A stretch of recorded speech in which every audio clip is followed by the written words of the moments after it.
თქვენი აზრით აბსოლუტურად უდანაშაულოდ იჯექით ციხეში. მე ბევრჯერ ვიჯექი. ანუ ის ბრალდება რაც ჰქონდათ, ამაზე ვისაუბრებ. კი ბატონო, გეტყვი. აბსოლუტურად უსამართლო იყო. იმიტომ კი არა, რომ ეს ინტერპრეტაციის საკითხია. მე სახში წაღებას არასდროს არავინ არ მედავებოდა და 8 წელიწადი საიდან არ მიარა ივანიშვილმა და მსგავსი ბრალდება ვერც წამომიყენა, იმიტომ რომ ბუნებაში მსგავსი რამე არ არსებობს. თქვენ გედავებოდნენ, მე მედავებიან იმას, რასაც ფორმალურად გააფორმეთ ხალხი სამსახურში და იმის მაგივრად პარტიის ფული დახარჯული იყო, ბიუჯეტის ფული მოახმარეთ პარტიულ აქტივისტებს. ბიუჯეტის ფული გაფლანგეთ. კი ბატონო, ეს არის დანაშაული თუ არა? ამისთვის ციხის დანაშაული არ არის.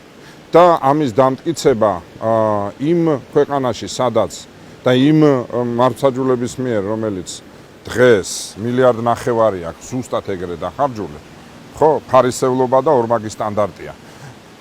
ჩემი დანაშაული და პრობლემა, ციხე არ გეკუთვნოდა? ჩემი მთავარი პრობლემა არის ზუსტად გეტყვით რა მაგ ნაწილში. რომ მე ის ინერცია, რაც საბჭოთა პერიოდიდან მოდის 90-იანებიდანაც მოდის, სადაც სახელმწიფო და მართველი პარტია სინონიმები იყვნენ, ამის დანგრევა ვერ მოახერხა. სხვათა შორის მეცაც გეტყვი. პირველი ეტაპი 2005-დან 2008-მდე ეს მოხდა.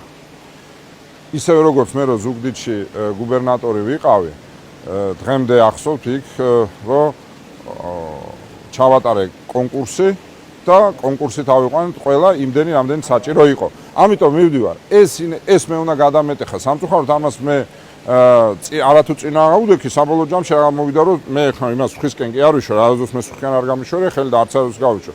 წინ ვერ აღუდექი და ეს არის ჩემი შეცდომა.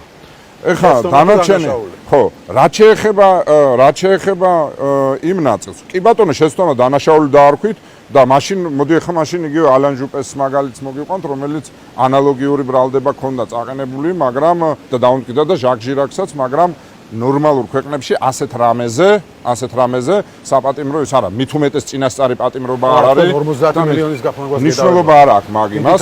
ნიშნულობა არ აქვს მანდისა. და რაც შეეხება ეხლა მანდაც შეფასებითია.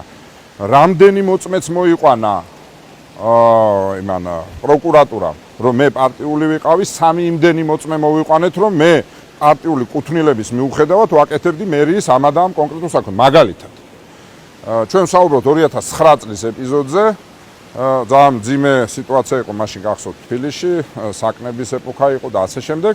ჩვენ პარალელურად მაშინ ისტორიული რამე გადავწყვიტეთ, დღეს რო თბილისში ვირთხები, მღრღნელები და ასე შემდეგ არ არის, გახსოვთ ხო კორპუსებში? ერთი წვა. ამაზე არის ზუსტად მერაბ. ნუ ვიქნებით ზედაპირული და მოვუსმინეთ, რახან შეკითხვა გვიწევთ. არა, არ გესმით. მაშინ ხო უნდა კითხვა რახანს დამისვით, უნდა დავასრულოთ, ეგრე არ გამოვა. და მარტივად არის, დიახ. აი იმ პერიოდში ზუსტად ის ადამიანები იმიტომ ავიყვანეთ და კი ბატონო, ისინი პარტიულებიც იყვნენ. მაგაზე იყო რომ აყვანაზე არ გედავებოდოთ. მაგაზე რომ ისინი სამსახურში არც მისულან, ფორმალურად გააფორმეთ ხაღალ. ზუსტად პასუხობ მე რა, ნუ გავუსწრებთ იმაზე, ხო? ეს ადამიანები თავის კორპუსში, თითოეული ადამიანი თავის კორპუსში გვეხმარებოდა შემდეგი პროექტები, ბუნკერების დაკეტვაში. იმიტომ რომ ბუნკერების დაკეტვა იყო ურთულესი პრობლემა. ბუნკერების დაკეტვაში რა ხდებოდა?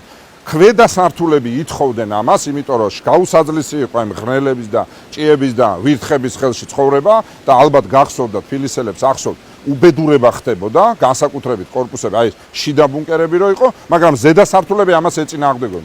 ჩვენ მაშინ მივიღეთ გადაწყვეტილება, რომ დამატებით ავიყვანოთ ბევრი ადამიანი, რომელიც იმ თითოეული კორპუსის პარალელურად გამოვიდა, პარტიული თემა იყო, მაგრამ მაგას გეუბნები, რომ ის ადამიანების უმრავლესობა მათ შორის ამ საქმითაც იყო დაკავებული.